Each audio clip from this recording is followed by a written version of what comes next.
what you want, when you want it, where you want it. This is The Mesh. U.S. Health Advisors wants you to know your health coverage does not have to be complicated. If you aren't happy with your insurance plan, there are unlimited and comprehensive medical plan options available to you right now. U.S. Health Advisors offers solutions which can't be found anywhere else. They can even offer you the ability to purchase more coverage if and when you need it. U.S. Health Advisors offers fair rates and no surprises. Sounds nice, doesn't it? If you'd like to know more, contact U.S. Health Advisors at 828-554-3032 or by email at daniel.bryant@ushadvisors.com.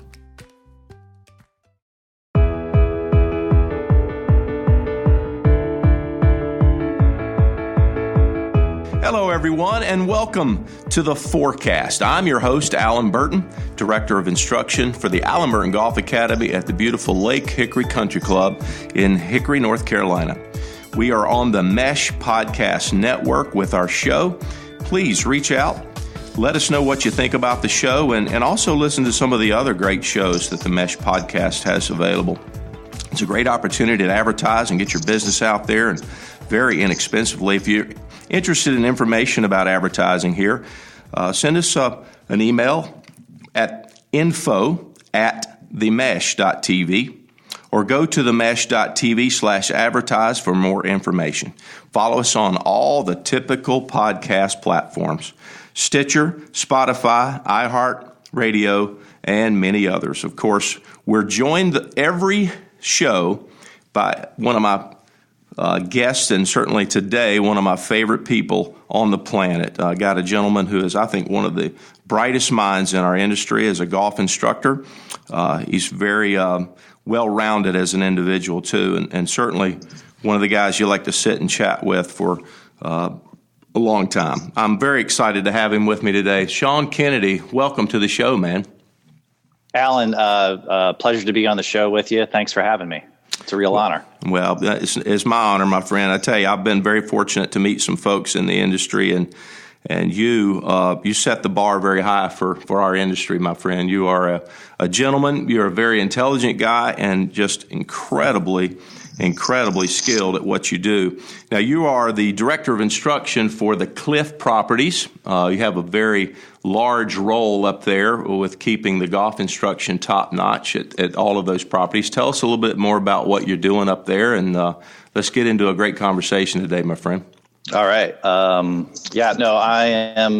just really lucky. The Cliffs, 7 different communities kind of stretched out across the Blue Ridge Basin. We go from Lake Kiwi in the upstate of South Carolina to just outside of Asheville in Arden, North Carolina, in this beautiful little valley that overlooks the Blue Ridge Parkway.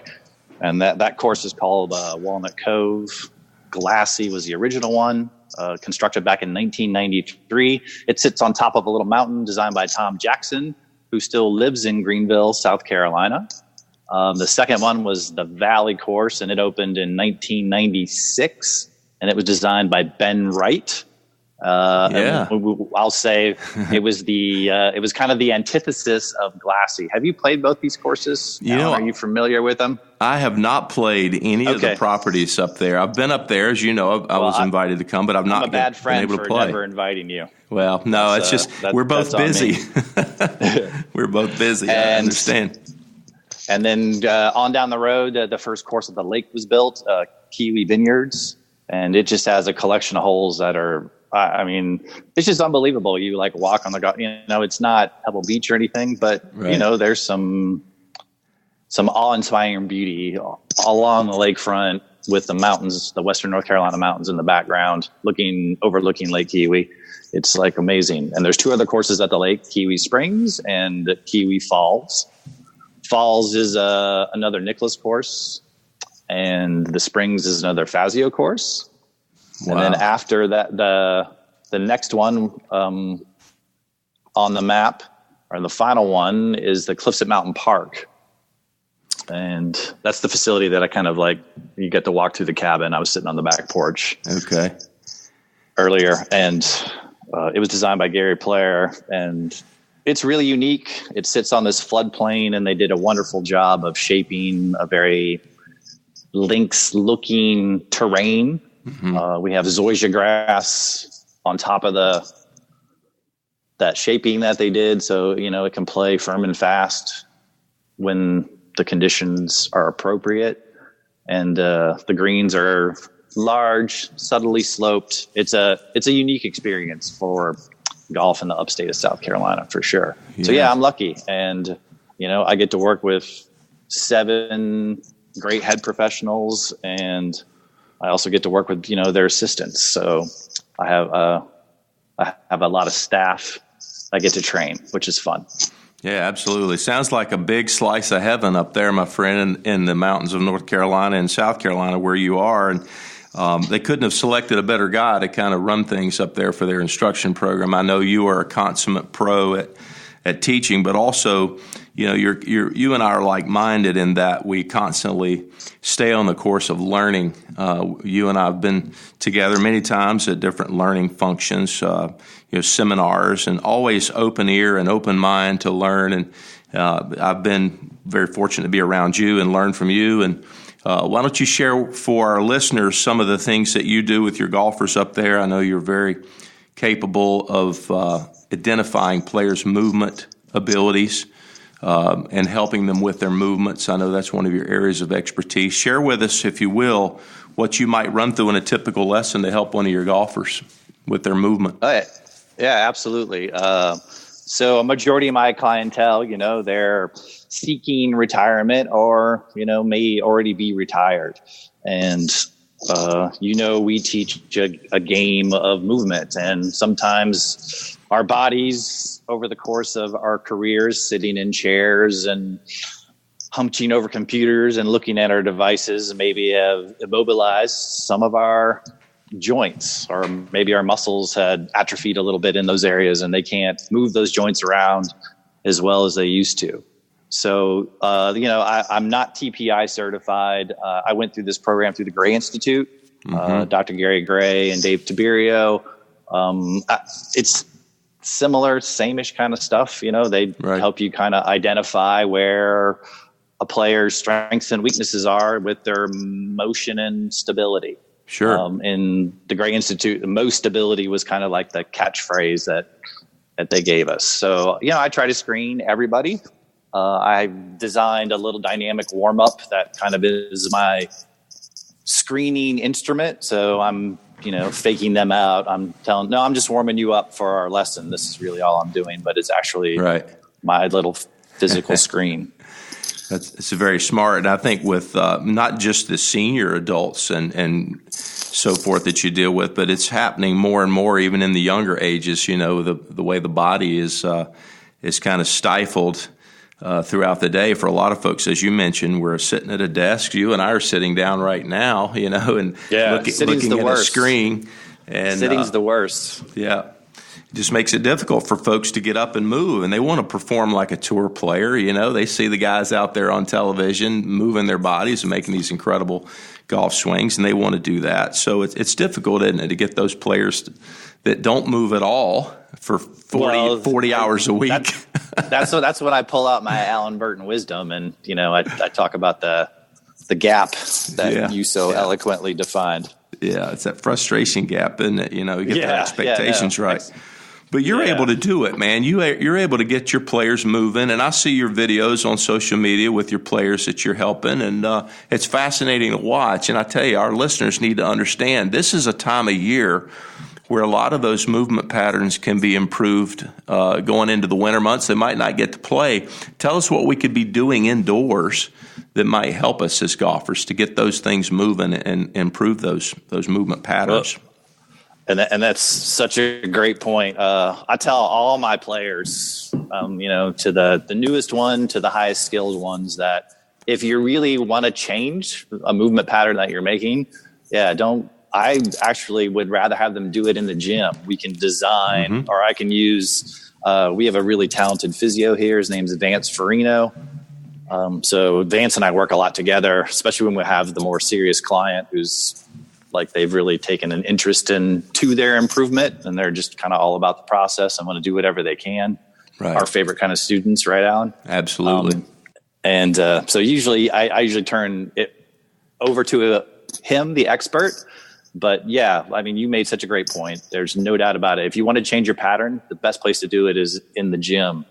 And, nobody can see me, but, there's a bunch of different lunge patterns with rotations and arm swings, type 1s and type 2s motions, just to kind of help a player sequence athletically. I don't know if that's the proper terminology, but it's wonderful to watch somebody do a little, like say you give them a lunge pattern, maybe even they're doing it with their golf club, or maybe you have a med ball in hand or something, or maybe just kind of letting their arms swing freely. And then you hand them back their stick and they kind of, the light bulb goes off. They're like, oh, wow. Like, yeah, I was trying not to move this or keep my knee this way or whatever. And you're just saying, yeah, no, go ahead and let it rip. I was like, yeah, exactly. Exactly. Because it's so often the concept that they have in their head about what they should be doing or shouldn't be doing. And you have to kind of go down their mental rabbit hole a little bit to figure out where their thoughts are as they're making a golf swing. And so often they're restricting something and they should be allowing that something to just move, and it's interesting to watch. Yeah, great point. Like, understanding what their idea is a really great place to start. There's no doubt about it. Yeah. Yeah. So what are you doing and how are you trying to do it? Yeah, exactly. The typical, well, I'm trying to keep my head down. Well, you are. We don't want you to do that. Well, I'm trying to keep my right leg, my trail leg, I'm trying to keep it from straightening out. Well, you are, and we don't want you to do that. There's a lot of that kind of stuff. So, helping golfers understand what they should be doing. And it's so often the issue. So, I mean, if you can get good concepts going, it's amazing how fast the change can happen. Obviously guys like Adam Young and whatnot have kind of defined that pretty clearly. It's like your intent and what you're paying attention to it's kind of a big deal. Oh, I could not agree more. I think that's where we are with players on the lesson tee. They've read so much in all the golf publications. I won't mention any by name because they're all great, and I read them all because I want to know what my players and my students are reading and digesting. What information they have. Sure. Absolutely. Yeah. I want to go down the rabbit hole they're going down just so I can say, well, this doesn't apply to you. As good as this information is, this applies to player A and your player B. It's not applicable to you.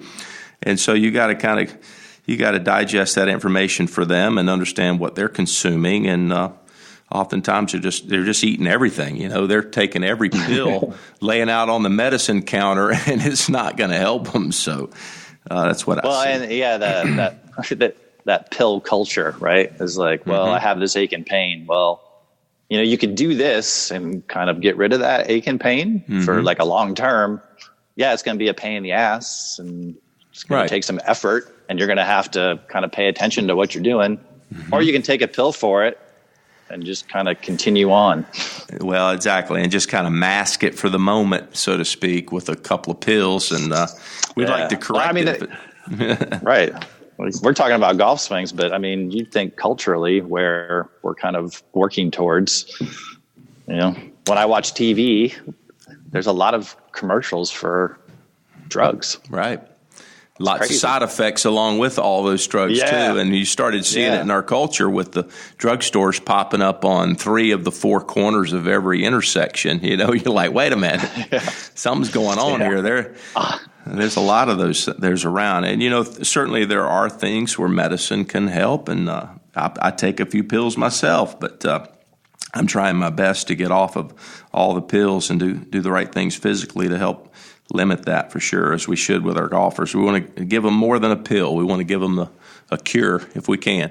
So we're helping golfers, and every golfer that comes on our lesson tee is not going to be helped, and that's unfortunate. But, like you said, the golfers that really buy into the process of getting better, they have to understand that there's going to be some effort, time, energy spent on their part, to get the results that they're after. So tell us some of the things you do to motivate. I know there's a lot of players you work with, and that's simply it, isn't it? It's just motivation and trying to keep them on the right track. Give us some of your words of wisdom for motivation. What is it you do? Speaking of motivation, there's a book that The Motivation Game. Have you heard of it? I have not. No. Okay. See, I know I always learn something from you. It's just funny, the synergy of the question that just kind of cracked me up a little bit. And I just kind of like started that book, but it's Dr. Mike Grevelos is the guy's name. And maybe he's a neurologist. I don't even remember actually what he's a doctor of, so I apologize. Yeah. But anyway, he's talking about like something that, and I'm just going to call it like, okay, well, at least I'm getting in the ballpark of how to kind of keep a player in the process, focused on the process and that kind of thing. And it's very important to their learning, even their motor learning, which was kind of interesting, as he was pointed out in the early stages of the book. And so it's that finding that goal for that player is kind of how I do it. It's, through questions. A lot of my students get annoyed because they'll ask me a question and I'll ask them a question back. I don't really answer their questions sometimes. And, but through like the right kind of questioning, you can kind of find that goal for that player so they'll stay on task. Sure. And then when we're giving feedback, it's just on the task that we're doing. So if the task is super technical, say move your right arm this way, that's all we're judging. And we maybe do that for, a 5-ball thing. Sure. And then we might pick more of a skill-based task. Hey, we're going to put a tee in front of your ball, and I want you to be able to sweep the tee with your club head after you strike the ball. Sure. Something like that. So maybe do that for 5 balls. And I just kind of switch up the task, treating everybody kind of like a child. Because we're going to lose interest, get frustrated. So let's move on to something different and have a different goal, but keep it aligned with the framework of improving, their strike. Something. I think that's golden. What you just shared with the coaches listening out there is that your ability to move a player around a lot throughout an instructional experience to keep them motivated and keep them aware that, hey, it's a process to improve something, and there could be an internal focus on what their body mechanics are doing, or there could be an external focus on what they're doing with the golf club to achieve the result, and you're not always using the golf ball as your master.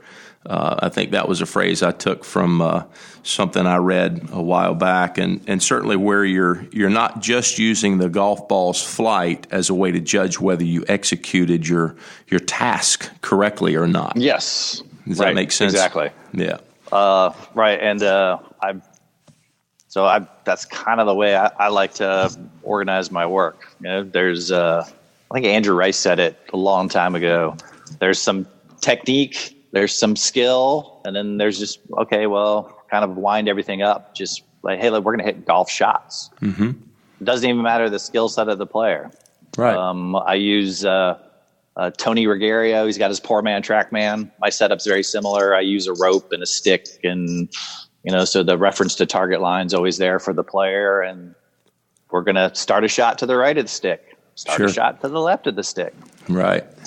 Yeah, it's just to get some club face awareness, sometimes that's a simple drill that you could use. I call that the Goldilocks drill. We're going to play to the right of the stick, and we're going to play to the left, and then right down the middle, as Goldilocks would say, this is just right. Whatever we're trying to do, there's always that Goldilocks relationship, too far to the right, too far to the left, or just right in the middle. So we're always trying to move players and inspire them and motivate them. And I just think it's fascinating the different ways coaches do that. And you're one of the best in the business at that, because I know it's a challenge to keep our players motivated and on task and engaged. I think that's another word I use a lot in the lesson. How engaged is the player in that process of learning and taking ownership of what we're trying to get them to do, or trying to get them to understand, or trying to get them to learn, so they can be a better golfer on the course when they're playing. And it's not always about hitting better shots on the driving range, is it?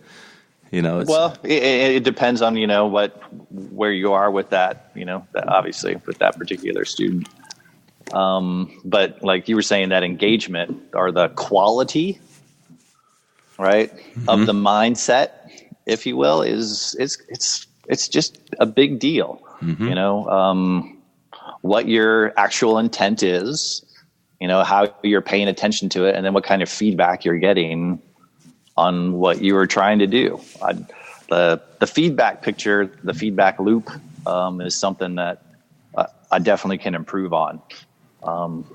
I started kind of using, if it is, we'll say, a technical thing. I got these short flight golf balls now, and I'll just pull them out of my bag and pop them down there on the ground for the player, and it's like, okay, we're gonna hit these balls, right? And you're gonna do this, and we're gonna video it, and then we're gonna sit and talk about how you did it, and then your experiences of it, and then we're gonna take that idea that you formed by trying to do that, and put a real ball there, and, see what happens. So the short flight ball helps alleviate their tendency to just focus on what the ball's doing and get them focused more on what you want them to do. Yeah. Everything's different with the ball flight. Yeah. That's fantastic. I use the word maybe fling too much sometimes in my teaching and teaching a speed, but yeah, they can really fling it and hit through something and sure, and not be anticipating, steering, manipulating, sure, whatever word you want to give it. I mean, you teach putting, so I know you see steering and manipulating. Oh yeah, way too often. Yep, it's a pretty common thing you see with golfers. There's a lot of those, though. There's not just the steering of the direction. There's the wanting to lift the ball when they're hitting a full shot, trying to lift it in the air and hitting at the ball versus through the ball. I mean, I think that was a Percy Boomer concept back in his book. Percy, swing through and not to the golf ball. So yeah, you're right. The human mind does a lot of that. Michael Romatowski, his Mach 3 speed training has become, we'll say, definitely one of these ways to get a player to swing faster, and speed out front. Right. Is like part of their mantra. Yeah. And that's a great mantra. Well, I agree with it. Yeah. And it's interesting because when you ask a player specifically, where do you want the club head speed to be the greatest if you're trying to hit a full shot and you get the most distance out of it? And most often they say, I want it to have the most club head speed at impact. And that's an interesting thing. And you and I both know that scientifically the club is going to slow down when it collides with the golf ball. And it's not possible to have maximum acceleration at impact. I think they've even proven that even before impact. Right. There's some slowing down. Right. So they can kind of let it go out and around them, right? Isn't that what they're doing? Yeah, exactly. So it's interesting what you think is happening and then what's actually happening are very seldom the same thing. And yeah. Well, what's your feel versus real? Where do you stand in that argument there, sir? Well, I think that's an interesting one. Yeah, I think every day the human feel changes. I know my ring fits differently from day to day, so I know my hand size is definitely changing. And I just think that's part of the human anatomy. We change. Our cellular structure is replacing itself constantly, and it's impossible for me as a human being to be the same today as I was yesterday, and I'm not going to be the same tomorrow. I go to the doctor and he weighs me. I weigh different amounts every time I go, and I'm up, I'm down. I'm fortunately a lot more down lately than I am up, so that's a good thing. But your human body fluctuates, and so your feel as a result of that, I think, is going to change, especially since your hand size changes, and that's what we're using in golf to connect ourselves to the club. So we have to feel the club through those hands, and the appendage that we connect ourselves to the club with is very instrumental in transferring those feels. So I think you're basically, as a golfer, you're going to have to calibrate your feel on a day-to-day basis and on a shot-to-shot basis. You're always calibrating your feel and trying to get it as close to real as possible, but I think oftentimes your feel is just not going to be real. What do you think? Obviously, if I'm getting somebody to experience a different pattern in their movement, we usually identify what they're doing, and then I ask them to show me, okay, well, what is the opposite? What's 180 degrees on the opposite side of the spectrum? What does that look like to you? And can you do that? Can you move that way? Can you move in the opposite way you're currently moving? Yeah. So that's usually kind of where I start them. I had a great teacher one time explain to me, he's like, if you want to find the peak, just find the valley on each side, and then you can kind of usually back your way into the peak a lot faster than like trying to get to the peak right from the get-go. Oh, that's fantastic. Yeah, that is a great thought process for a coach, helping a player change their pattern. I heard it said by, I believe it was Butch Harmon or Hank Haney or somebody famous, but they were very intelligent coach, and they said that you have to ask the player for a mile of change if you're looking for an inch. And that's often true, with players. You ask them to change, and they're not going to change very much unless you ask for a whole lot of change. So that asking for the opposite is that exact thing. That's fantastic. Yeah. And it's like, and their concept of it, I feel is important to us as coaches. Is like, okay, well, this is right. This is this movement. What is their version of the opposite of it? And, does it match up to your version of the opposite? Right. Their interpretation is more important than ours when we're helping a player. Like Brian Manziel has been posting these, I don't know how much time you spend on Twitter. Usually in the off season, I spend too much time on it. Yeah. But he's been posting these great little meme things on Twitter. And it's like, there's 3 things that happen in a golf lesson. There's what you tell your student to do. There's what your student understands from what you're telling them, and then there's what they actually do. Fantastic. Yeah. That's true, though, isn't it? It's so true. Yeah. No, I mean, he's got a lot of little good ones, and that's definitely one of those good ones. Yeah. Well, let's talk about this. I know spring is coming around the corner here, but we got to get there first. So through the winter months, we got our golfers. We don't get to spend as much time on the lesson tee with them. We want them to do some stuff indoors. What are some things that you would specifically suggest they do? And even if it's, look at a website or look up on the internet some exercises, some stretches. What's a good source for your students to get their body moving correctly and improving that movement pattern over the winter? What do you like them to do? Well, fitness to me is fitness. I think you want to start, kind of get evaluated, figure out where your core strengths and weaknesses are. Mm-hmm. If you can find somebody that's TPI certified around you, that's probably good because they have a nice screening system and it's easy for you, the player, to understand. There's some things in the screen I don't understand, but that doesn't matter. I'm not that smart, but. So that way you can kind of figure out of the components that they've designed, which are all fantastic. Your feet and ankles need to be able to do stuff. Mm-hmm. Your pelvic region needs to be able to do stuff. The disassociation between your pelvis and your thorax, right? That's something that's kind of important. Sure. Shoulder mobility, thoracic and cervical mobility. Mm-hmm. There's just a lot of stuff, and they do a great job of kind of helping identify where you can improve. I don't know if that makes you a better golfer, but if you're a better mover, functionality, you're probably going to be faster. Yep. But again, faster, with a bad face-to-path relationship, is that good? Who knows? And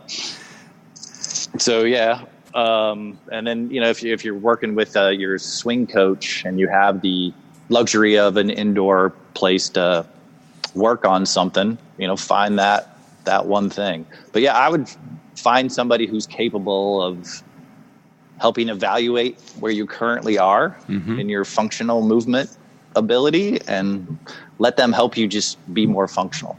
Fantastic.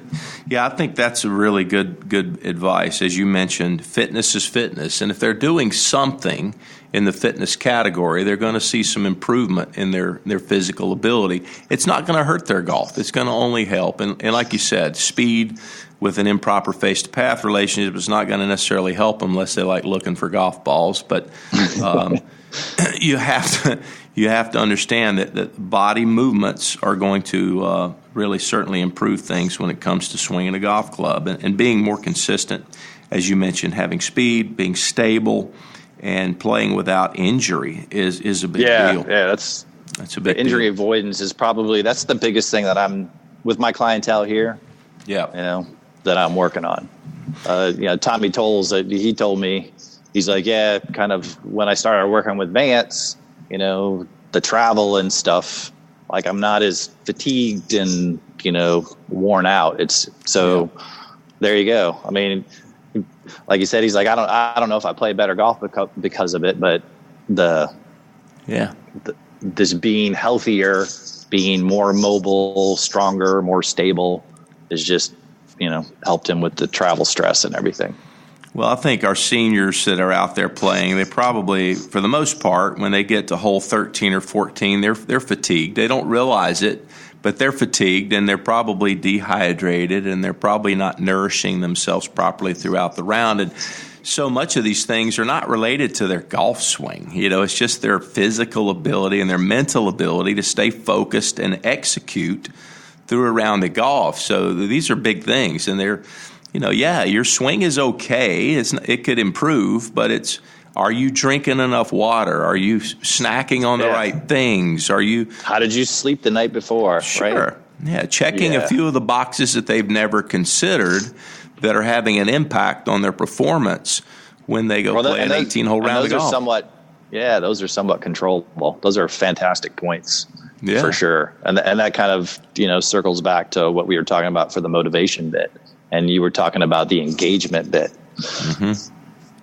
Yeah, it's tough to be engaged when you're dehydrated, undernourished, and sleep deprived. Well, all those three things, I've been there. I think everybody's played a round of golf where you say, man, my wheels fell off on the back nine. I turned in 37 and then the wheels fell off. And, you wonder, did they just forget what to do, or was it their body just collapsing due to, improper hydration or nutrition or rest? I mean, my dad is a perfect dad, number one, but he had so many great pieces of advice growing up. And one of his things was, if you want to play your best, you need to get your rest. And it was a simple thing, and he would rhyme it. As a kid, I would think, oh my gosh, what is he talking about? He doesn't know anything, right? But now you realize, man, that was a perfect statement, and it's so true. You got to get some rest to play well, stay focused, and stay engaged. Yeah, that's so important, the sleep thing. Well, something I was never very good at. No, I think all of us, didn't really appreciate the value of, good solid 8 to 10 hours of sleep. I know I do these days. I really enjoy sleep, and I don't get enough of it, but I get my share. So it definitely helps me in my day. Another thing that you and I have in common is our love of music, and I didn't think this conversation would get away with not at least expressing some of that and talking a little bit about music and our love of guitars. Golf guitars. Yep, golf guitars. And when I was much younger and wasn't married, I used to say it was the 3 G's that kept me motivated: golf, guitars, and girls. And, so always had that going. But I've kind of weeded it down to just the 2 G's now: golf and guitar. So, you and I both have a love of music. Tell us a little bit about your music background. I know you played in bands and wrote music and traveled and did some of that in your early years, and I know you still play some. Tell us a little bit about what's been your musical past. Well, and so we're so similar in age. In the 80s, there were some cultural choices for young people to make. You had hair metal, glam rock. Yeah. You had kind of like the new wave synthesizer music coming out, Flock of Seagulls, Howard Jones, Duran. Yeah, that kind of thing going on. Yeah. And then this 2 other cultural phenomenons were starting to happen. Hip hop was starting to burgeon, and the hardcore punk rock scene in suburbia, at least in my life, was like exploding. Right. Like there were bands forming all over the place, and punk rock was very attractive because musically you really didn't have to be very good. You just turn your amp up, get some pedals and whatnot, and, learn some basic chords and go. Yeah. If you're passionate, that's kind of all that mattered. I mean, you didn't have to sing very good. It was hard on your vocals, I think, to be a punk rock singer, but, you didn't have to be musically that good. But then there's bands, punk rock bands like the Minutemen, that like musically you're like, oh my gosh, right. I did rock and roll and injustice by thinking that I was a rock and roller kind of a thing. Yeah. But, so that was punk rock and hip hop I just kind of went that way, Yeah. I rode a skateboard to school, that kind of thing. Or, when I learned to drive, I always had in my trunk my golf clubs and my skateboard. Those were just two things that were always around.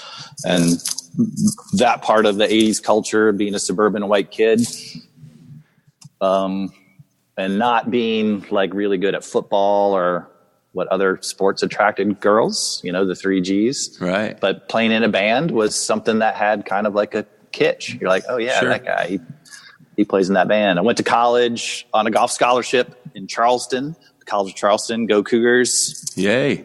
And met some friends in some classes that, like-minded kind of, we'll say musically, maybe not as like-minded, but kind of sitting together, playing records and CDs, which nobody does anymore. But yeah, we would actually, kind of sit, hang out, drink tequila and listen to, each other's albums and CDs. And like, oh yeah, this is cool. And we just started playing together. Yeah. And we didn't have a drummer. So we had this guy, his name's Smith Riley. He's a dentist now in Somerville, South Carolina. He ran keyboards and was like a computer whiz. So in those days it was MIDI. Right. And he basically got like an 808 drum machine and hooked it up to his computer, and he ran all of our drum tracks. So we were, that was our band. I played bass and guitar, and we had another guitarist, Gordon Luke, who's a veterinarian. He's a vet in, I think he's in Charleston. I think he's maybe in Mount Pleasant, South Carolina. Yeah. So we're all back in South Carolina. Maybe we should all get back together. Yeah, absolutely. That's what we're pulling for. It's a reunion. You get you guys back together for a show. That would be fantastic, man. I think it's interesting that you talk about these things, and it kind of mirrors so many of my own experiences as a young musician. And you're right, it was such a draw at that time. You're young, you're looking to impress your friends and the members of the opposite gender in whatever way possible and get their attention. And music was a way to achieve that pretty easily for me. And I know for you, you mentioned how that was also a similar thought process. And it's so organically how things like that come together. You find like-minded people, and next thing you know, you're making music together, and it's really fascinating. You just kind of stumbled into it, right? So, obviously one guy's a dentist and one guy's a vet, so we were all science nerds, and that's, we met, I think we met in a chemistry class, like organic chemistry or something like that. Maybe it was biochem, but anyway, like that's where we met and, started hanging out and talking about music and things like that. And then, the next thing you know, Smith's father had this farm in Holly Hill, South Carolina, which is, 40 miles north of Charleston. Okay. And we went to his farm, got our rigs out and hooked it all up. And like, he started messing with all the pedals, and like, he actually like built and like reconfigured pedal. I mean, that's how smart this guy was electronically. You know what I mean? He like, oh yeah, well, we're going to put this wire here and do this and make it sound like that. Wow. So circuitry genius kind of a thing. Wow. And I had a violin too. I still had an old violin, and, got a pickup hooked to it and put, hooked up a wah pedal that he kind of manipulated to it. So yeah, we were having a blast. That's groundbreaking, man. You had any recordings of you guys? And we need to listen to some of that. I still have like 2 cassettes. Yeah, we did on 4-track. Okay. Yeah, we need to get some of that music out there for our listeners to hear. Maybe there's a way to get it out there. And yeah, I mean, it's like dirty, noisy, sure, authentic. But but it's rhythmic. Yeah. I will say authentic and I'm sure very, very interesting. So I would love to hear some of that, man. That's something we got to dig down and pull out. It's funny because if I would, I think the last time I listened to it, it's like how obvious our influences are when you hear like our original, songs. You're like, well, those songs aren't very original at all. They're super derivative of our influences. Well, that's the way all music is, and it's interesting. The tie-in from that is that's the way our golf instruction is too. I mean, if you think about it, we're it's the same thing, I watch, right? Mike Bender's Instagram feed, and I'm like, wow, that guy really influenced me, really a lot. Sure. Well, and that's I just do so many things that I learned from him because they work so quickly. Well, exactly, and that's the way life is. I mean, nothing really is all that new.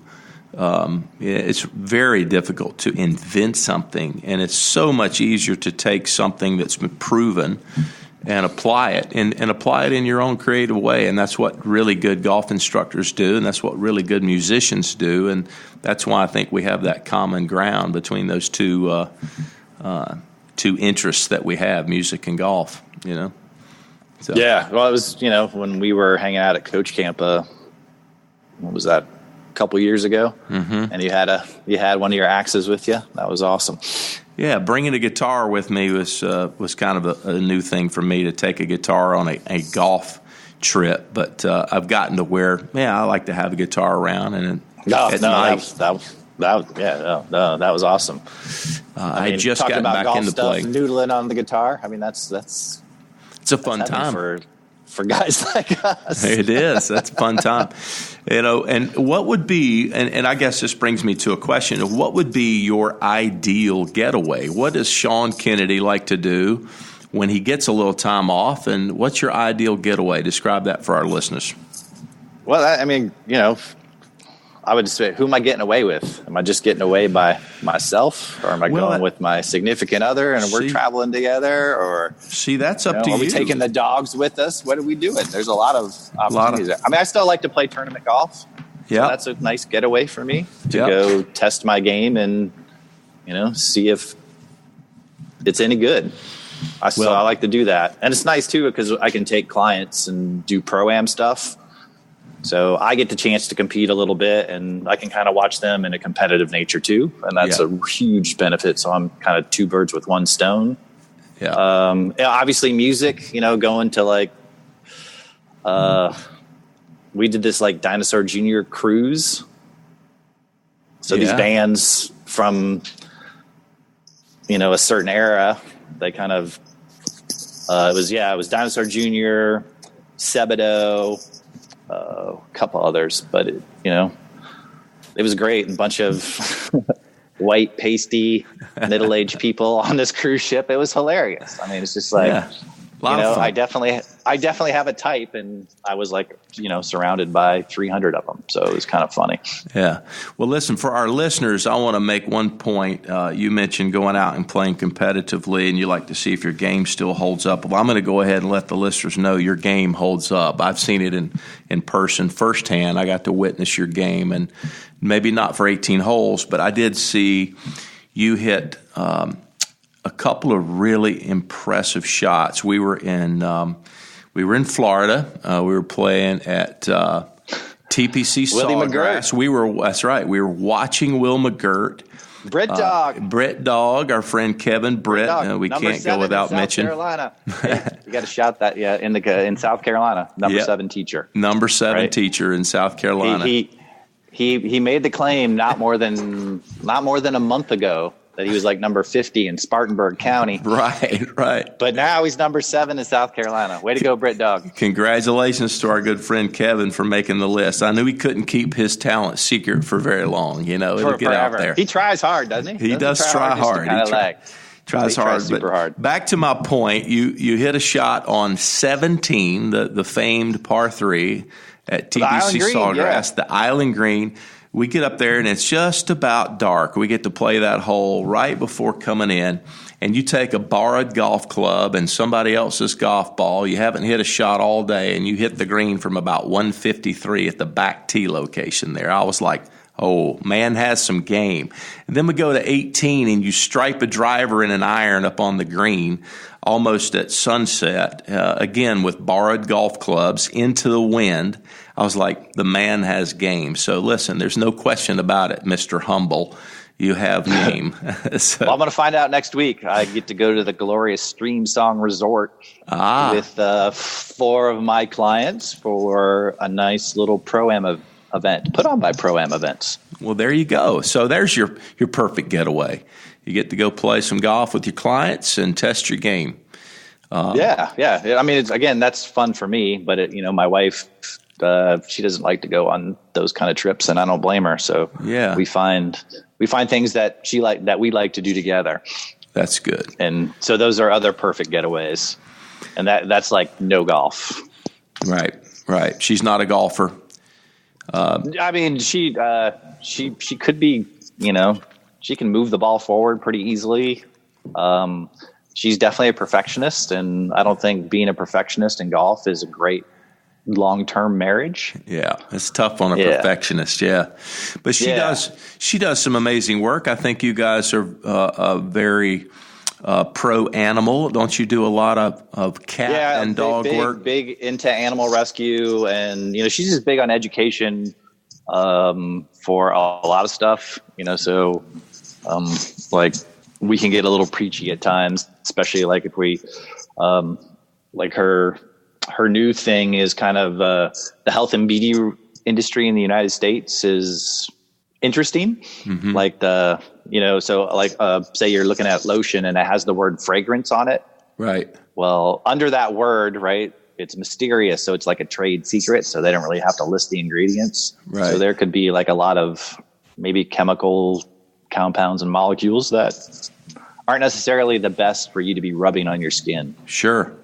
Per se. So yeah, she's gone big into that. She's been to Washington DC to lobby a couple times for like better regulation. Well, there's just a lot of correlation between disease increase and childbirth abnormalities and whatnot. Mm-hmm. Correlative evidence. I'm not saying there's any proof, but yeah. So yeah, it's she has her passion, and I'm on board with it. Those are great causes. Well, and I'm outside. We're outside all the time, so we're bathing in sunscreen, aren't we? Sure. Yeah, and it's always a question of what to put on us, and I certainly think mineral sometimes based. That's all. I'm just going to say, if you get sunscreen, just make sure it's mineral based. Mineral based sunscreen. That's a great place to start. I use this product. It's Beauty Counter is the sunscreen that I use. Okay. Mineral based, fantastic. But there's more than one company that makes a good mineral based sunscreen, and you can get it. It's called the Healthy Living app. So listeners, you can get it, download it. It's for free. And basically, if you scan the barcode of a product, it'll help you identify stuff that's in there that maybe you don't want. Wow, that's fantastic. So it's called the Healthy Living app, and listeners need to get that. That is a great piece of information. It's a nice thing to be armed with. Yeah, fantastic. Well, listeners, I am so excited to have had this opportunity this morning to spend with my good friend Sean Kennedy. And on that note, I think, Sean, we're going to have you back, man, because we could talk for hours about things, and we're going to definitely do that very soon. I know wintertime is upon us.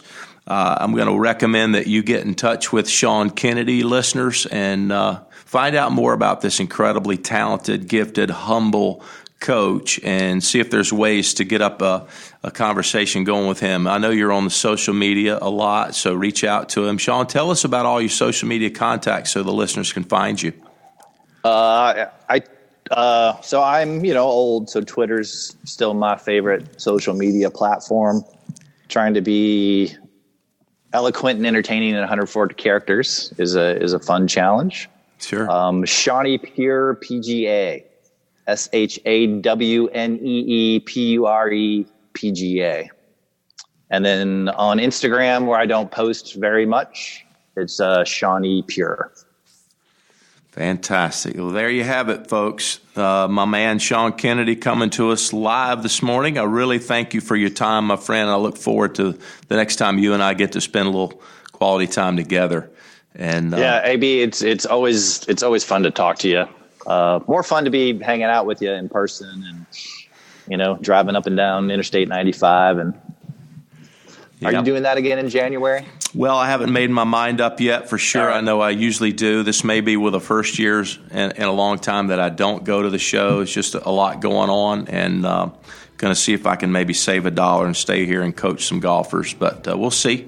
You never know at the last minute. Brother. I hope to see you soon, my friend, and we'll share some more time and some more information for our listeners.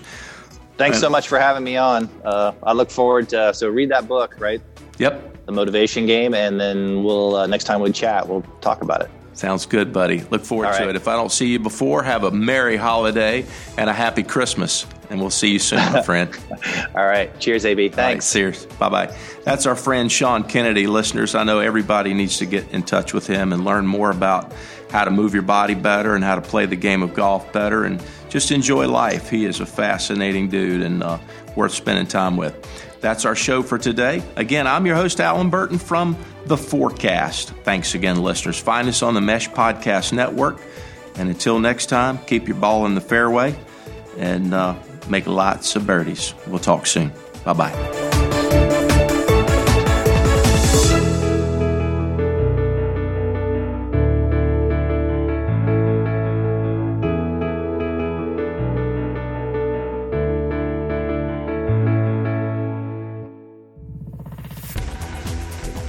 You've been listening to The Mesh, an online media network of shows and programs ranging from business to arts, sports to entertainment, music to community. All programs are available on the website as well as through iTunes and YouTube. Check us out online at themesh.tv. Discover other network shows and give us feedback on what you just heard.